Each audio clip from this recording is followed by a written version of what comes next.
Hey everyone, this is Sean here bringing you another how-to video. Today we are going to adjust the throttle tube on a 2013 Yamaha TT-R50E, and this video should apply to any of the Yamaha TT-R50 models. So let's take a look at this thing and I'll show you my problem.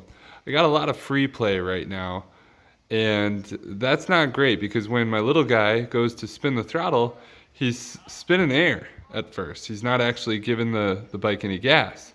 Now, I just recently did the same for my CRF50, and you can see there's hardly any play in that throttle. So we're gonna get rid of all this play in this throttle tube.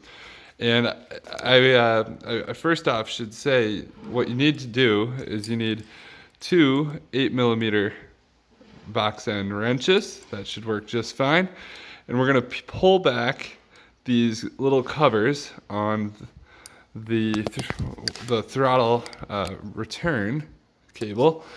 We're going to pull those back. And now what we're actually going to be doing today is, I can tell by looking at this, it's probably never been adjusted because it's all the way in. And so we're actually going to lengthen that return cable, which will in turn put a little bit more stress and not actually allow that to have so much free play.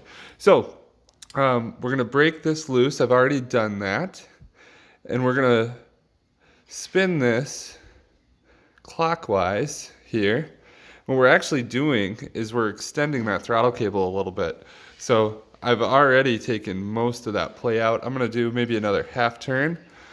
And that's pretty good. I'd say that's about right where my Honda is too. So now when we actually spin that grip, we're spinning we're pulling on the cable. We're not just spinning air. So then what I'm going to do here is take this lockdown nut and I'm going to put it right up against this one. And you won't see this in the video, but I'll take one 8mm box end wrench and I'll hold this guy right in place. I don't want this to move at all. And I'm going to tighten this lockdown nut onto the adjustment nut. Once I do that, then I'm in good shape, and it'll just be a matter of sliding these covers back on, and there you have it. You're all done. I hope this was able to assist. Again, the bike in the video is a 2013 Yamaha TT-R50E.